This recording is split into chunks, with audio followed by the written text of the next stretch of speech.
Antes de mergulhar nesta história incrível, considere se inscrever no canal e ativar o sininho. Cada história aqui tem algo a dizer, e você não vai querer perder nenhuma. Este gerente de loja arrogante humilhou uma jovem negra sem motivo, mas se arrependeu amargamente. Numa manhã fresca de sábado com o sol de verão aquecendo as calçadas de Chicago, o centro da cidade fervilhava de vida. Vitrines brilhavam, crianças lambiam sorvetes e adultos vasculhavam sacolas de compras.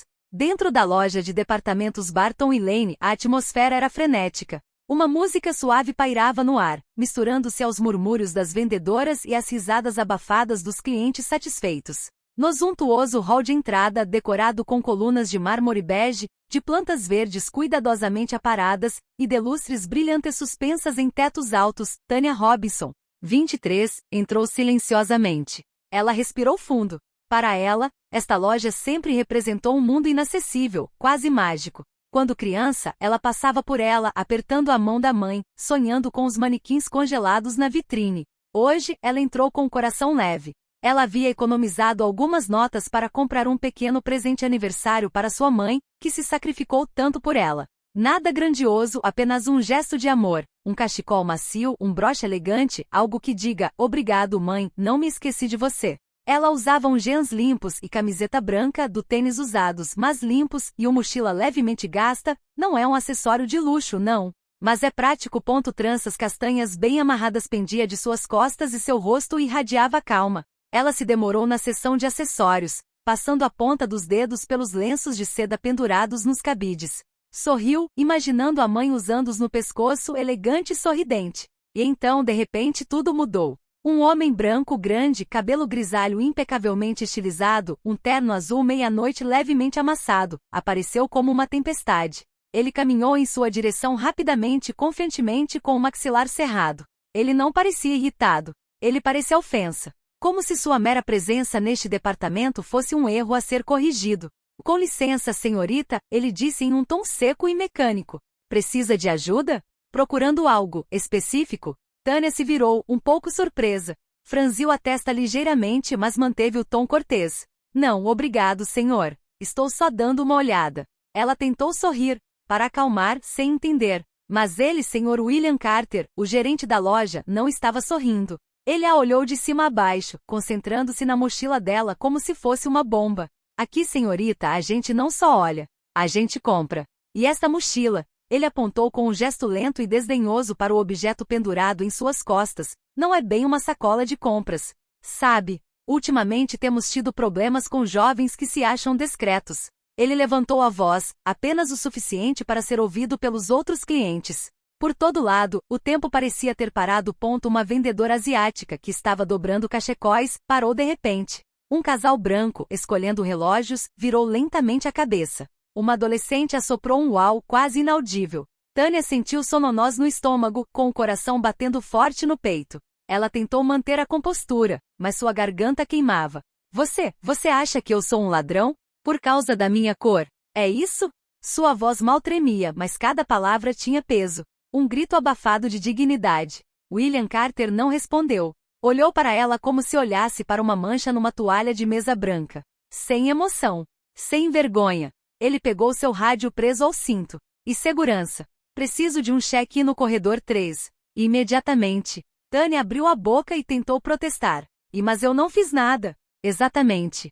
É o que sempre dizem aqueles que têm algo a esconder. Carter respondeu sem olhar. 2 seguranças chegaram silenciosamente. Altos, vestidos de preto. Dirigiram-se a ela friamente. Senhorita, por favor, siga-nos. É só uma verificação de rotina. Os olhos de Tanya estavam marejados. Ela olhou ao redor, esperando por um gesto, uma palavra de apoio. Mas tudo o que viu foram rostos desconfiados, olhares constrangidos e alguns celulares discretamente erguidos. Ela andou, escoltado como um criminoso, sob o olhar de dezenas de clientes, entre fileiras de bolsas e perfumes de luxo. Ela foi levada para uma sala nos fundos da loja.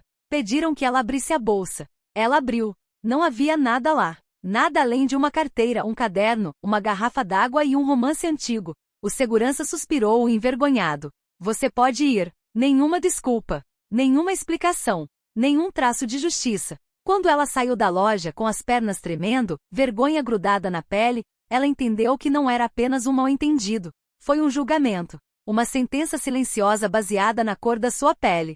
E ela sabia, no fundo, que aquele dia nunca iria desaparecer. A cena brutal em sua simplicidade foi capturada discretamente às pressas por Jessica Palmer, uma jovem mãe branca na casa dos 30 anos. Foi às compras com sua filha de 5 anos, Emma. Jessica, professora de educação especial em uma escola pública, presenciou toda a interação. Ela não conseguia acreditar. O tom, o desprezo, a acusação implícita sem provas. Tudo naquela cena cheirava a injustiça. Sua mão tremia um pouco enquanto segurava o telefone, mas ela sabia o que estava filmando não deve permanecer escondido. Então, a caminho de casa, depois de colocar a filha diante de um desenho animado, ela assistiu ao vídeo novamente. Mostrava Tânia, digna, mas abalada, caminhando entre dois guardas, com a cabeça ligeiramente abaixada e os olhos brilhando. A multidão ao redor, passiva, filmando ou olhando para baixo. E o diretor, de braços cruzados, observando a cena como se tivesse acabado de restaurar a ordem. Jessica postou o vídeo em TikTok com o coração batendo forte. Na descrição, ela escreveu: uma jovem negra humilhada sem motivo em uma loja de departamentos.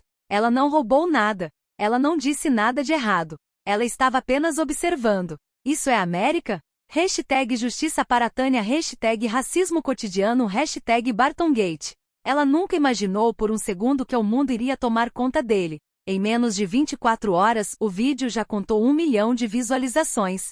Em 48 horas, ultrapassou 3 milhões, então 6 os compartilhamentos dispararam no TikTok, Instagram, X antigo Twitter e Facebook. Ela aparecia em histórias de celebridades, tópicos de ativistas, grupos de pais e blogs feministas e antirracistas. Os comentários voavam. Item: este diretor merece ser demitido imediatamente. Item: meu coração está partido. Ela poderia ter sido minha garota. Item: mais uma prova de que os negros são presumidos culpados assim que entram pela porta de uma loja chique. Item: boicote total a Barton e Lane até um pedido público de desculpas. Item: filme todos eles. Não deixe que façam isso de novo, nas sombras. Dezenas de vídeos de reação surgiram. Professores, mães, estudantes, veteranos militares, todos indignados. Um advogado de direitos civis propôs publicamente para ajudar Tânia pro bono. Até mesmo funcionários anônimos de Barton e Lane começou a comentar sob pseudônimo. Não é a primeira vez que o Sr. Carter age assim.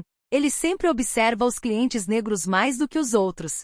À medida que o mundo virtual se ia acendendo, perguntar, ela não vi nada. Ela não tinha TikTok, Instagram. Ela estava trabalhando meio período como garçonete num pequeno café de bairro, feijão de bordo, onde abria as portas todos os dias às 6 da manhã. Ela morava em um pequeno e modesto apartamento tipo estúdio que dividia com seu primo estudante. Ela queria enterrar o incidente, esquecê-lo, mas a humilhação retornava cada vez que ela fechava os olhos. O olhar do diretor, os sussurros, os olhos que a observavam como um animal de zoológico. A mão do segurança que repousava em seu braço. Ela foi tratada como uma criminosa, simplesmente por estar no lugar errado. E agora, sempre que um cliente no café a olhava por um tempo longo demais, ela se perguntava: ele me reconheceu? Ele acha mesmo que eu sou um ladrão? O trauma não deixou hematomas visíveis, mas a queimadura interna não passou. Ela fez seu trabalho com cuidado, mas de forma mais mecânica. Seu sorriso era mais discreto. Seu olhar, mais evasivo. Os seus colegas, embora simpáticos, não ousou abordar o assunto. Eles tinham visto o vídeo. Tinham reconhecido Tânia. Mas o que poderiam dizer? O que poderiam fazer? Então permaneceram em silêncio. E o silêncio deles acrescentou uma camada de chumbo aos seus dias. Em lugares altos, em Barton e Lane, a crise se fazia sentir. Os pedidos de boicote ganhavam força. O atendimento ao cliente foi inundado com e-mails de protesto. A sede em Nova York convocou uma reunião de crise. Repórteres acamparam do lado de fora da entrada principal da loja de Chicago. Cartazes foram colados nas paredes. Justiça para Tânia, nós não somos seus suspeitos, seu silêncio é um insulto. Mas Tânia? Ela continuou viva. Para respirar, sofrer, e pergunta-se por que é que em 2025, ainda era suficiente ter pele negra e uma mochila para se tornar um alvo. Na segunda-feira seguinte, a partir de 7h30 da manhã, em frente às portas de vidro da loja Barton e Lane, silhuetas começaram a se formar, apesar do calor já sufocante. Primeiro, alguns estudantes, depois mães, pastores, professores, funcionários de escritório que tinham vindo especialmente antes do trabalho. Tem 9 horas havia mais de centavo, reunidos em um silêncio pesado, alguns segurando cartazes coloridos. Item. Tânia merece um pedido de desculpas. Item. Racismo nas prateleiras, silêncio no caixa. Item. Você pode vender luxo, mas não o seu consciência. Item. Noir. E é diferente de suspect. E. Item. Seu silêncio é culpado. Jornalistas locais começaram a filmar a cena. Carros diminuíram a velocidade para buzinar em apoio. Uma menina negra de 12 anos, de uniforme escolar, segurava uma placa desenhada à mão. Se fosse eu. O contraste era impressionante. Atrás das enormes e brilhantes janelas da loja, o interior parecia vazio, congelado, sem vida, apesar das luzes de neon ainda acesas, como uma vitrine de luxo sem alma. No último andar, em um escritório executivo com paredes de vidro, William Carter observava a cena imóvel. Seu olhar era frio, as costas retas. Ele batia nervosamente uma caneta Montblanc na mesa de mogno.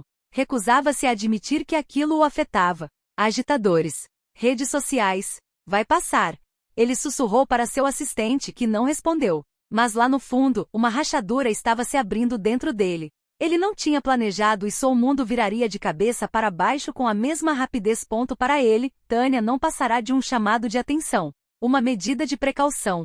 Ele ainda acreditava que conseguiria dominar a tempestade com sua calma gélida. Mas o silêncio da loja, naquele dia, foi mais eloquente do que 1000 gritos. Os vendedores se entreolharam sem falar. Alguns choraram silenciosamente nos provadores. Os clientes cancelaram seus cartões de fidelidade. O site da loja foi inundado com mensagens de protesto. Em Nova York, a sede de Barton e Lane entra crise aberta. O CEO, Kenneth Myers, 58, um empresário experiente e ex-aluno de Yale, estava recebendo ligações de todos os lados, investidores preocupados, mídia, ONGs, celebridades pedindo boicote. Ele convocou uma reunião de emergência. Ao meio-dia fez uma declaração oficial diante das câmeras.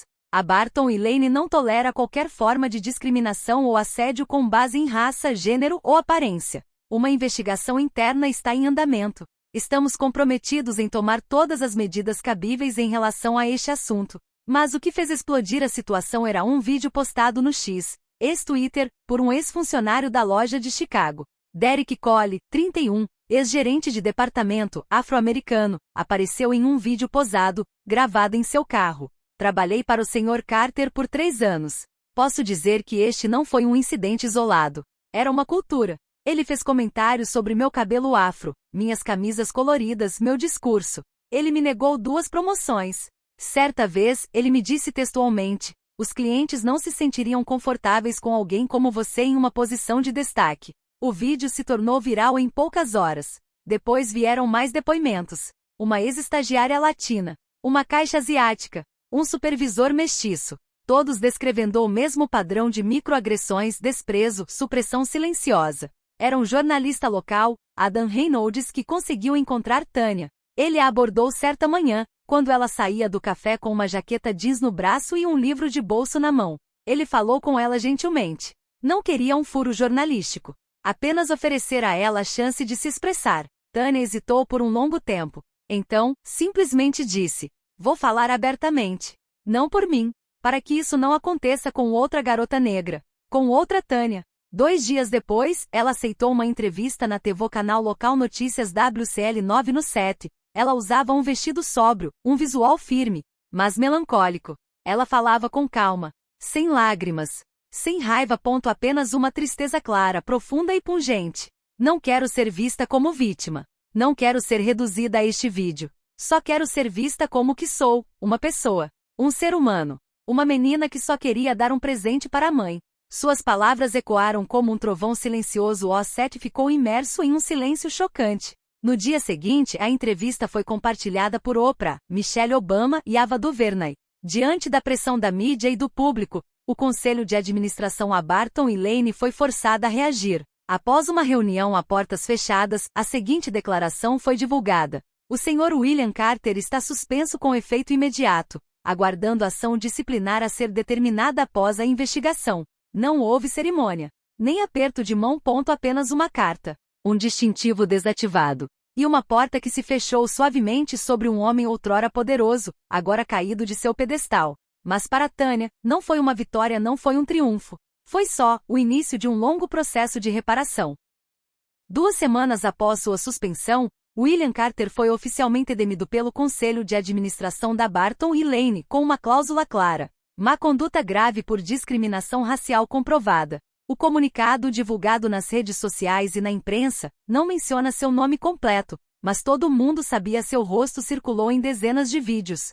Seu comportamento foi analisado, dissecado, criticado. Ele se tornou, apesar de si mesmo, o símbolo do racismo de classe, frio, insidioso, institucional. Ferido em seu orgulho, William concordou em dar uma entrevista exclusiva para um canal de televisão conservador. Seu rosto parecia mais pálido, mais tenso.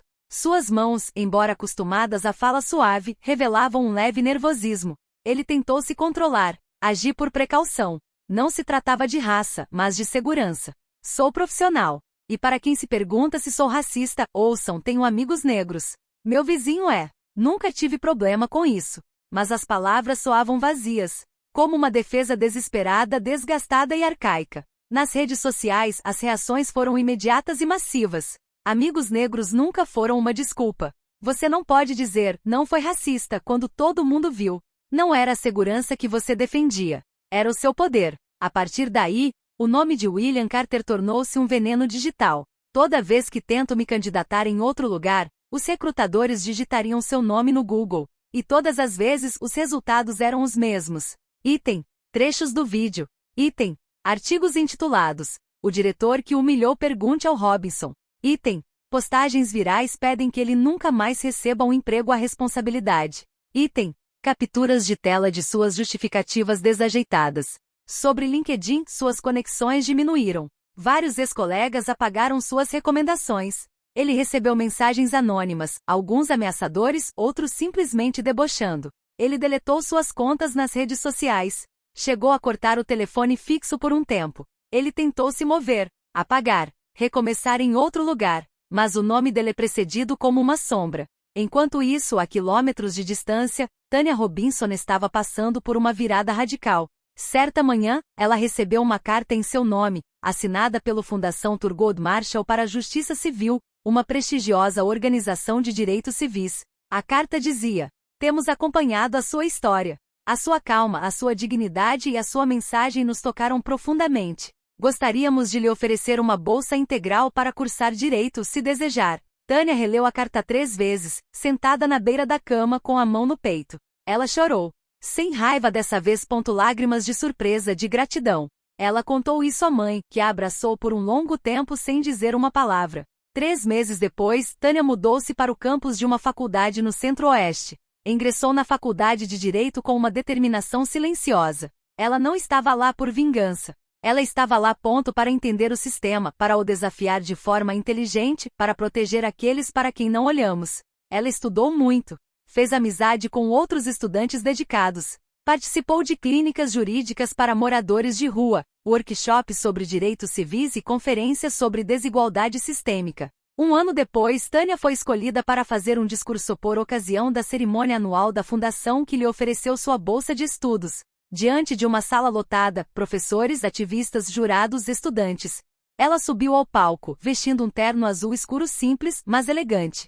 Respirou fundo e disse: eu me lembro daquele dia. Aquele dia em que fui tratada como um perigo quando fui buscar um presente para minha mãe. Eu poderia ter me tornado amarga, me fechado, gritado. Mas escolhi outro caminho. Escolhi a justiça, não a vingança. Porque não é meu trabalho destruir vidas. É meu trabalho construir pontes onde outros ergueram muros. Dizem que grandes causas muitas vezes surgem das maiores humilhações. Eu não sou uma heroína. Sou apenas uma mulher negra que se recusa a olhar para baixo.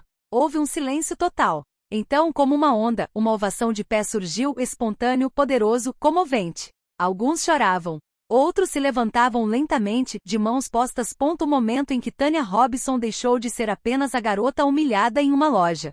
Ela se tornou uma voz, um modelo, um símbolo de esperança. 1 ano depois, em uma rua movimentada no centro de Chicago, o destino colocou Tanya cara a cara com seu passado. Ela estava saindo de uma conferência sobre direitos civis, com um portfólio de estágio debaixo do braço, o cabelo trançado cuidadosamente preso para trás, o terno azul marinho impecável. Era um dia frio, e o vento leve carregava os murmúrios da cidade, buzinas, passos apressados e fragmentos de conversas. Enquanto esperava na faixa de pedestres da State Street, ela avistou uma figura familiar sentada em um banco, com uma caixa de currículos no colo. Ele parecia mais velho, com as feições contraídas, os ombros caídos, como se carregados por arrependimentos antigos. Seu terno mal ajustado revelava as dificuldades de um homem que não era mais quem era. Era William Carter. Ele distribuía currículos a passantes indiferentes. Alguns os pegavam automaticamente antes de jogá-los fora. Outros, reconhecendo, desviavam o olhar. Em seus documentos, ele tentará abreviar seu nome, W. Carter, para não ser notado, mas a internet não esquece. Os mecanismos de busca ainda exibiam o caso de discriminação da Barton e Lane em primeiro plano. Os vídeos, os artigos, os comentários raivosos, estava tudo lá. Seu nome havia se tornado um aviso. Quando seus olhares se encontraram, ele ficou surpreso a princípio, depois tomado pelo constrangimento. Desviou o olhar, tentando se esconder atrás de uma busca falsa no celular. Mas Tânia se aproximou calma, ereta e em paz. Ela parou na frente dele. Ele olhou para cima, incapaz de falar. Abriu a boca, mas nenhum som saiu. Ele não era mais o diretor orgulhoso e seguro de si. Era um homem destruído. Tânia olhou para ele sem raiva. Em seus olhos não havia triunfo nem superioridade. Apenas uma lucidez gentil, quase maternal. Eu perdoei você. As palavras, simples e poderosas, caíram como chuva de verão sobre a terra seca. William queria dizer alguma coisa, pedir desculpas, justificar-se, talvez chorar, mas Tânia não esperava nada. Ela sentiu levemente e girou nos calcanhares. Ela atravessou a rua, com a bolsa no ombro, sem olhar para trás. Ela tinha outras batalhas para lutar, outras causas para defender, outras jovens como ela para inspirar. Seu irmão William Carter permanece lá, sentado naquele banco público, com as mãos trêmulas, observando a silhueta da mulher que ele outrora humilhara desaparecer na multidão. Uma mulher que ele subestimara. Uma mulher que ele tentará esmagar, e que, através de sua dignidade, o transformará a despeito de si mesmo, em um símbolo de queda, mas também, talvez, de consciência. Porque naquele dia, naquela rua de Chicago, ele entendeu uma coisa essencial. O verdadeiro poder não está na autoridade ou no status, mas na graça. E às vezes, o perdão de apenas uma pessoa pode ser mais devastador do que todo o castigo do mundo.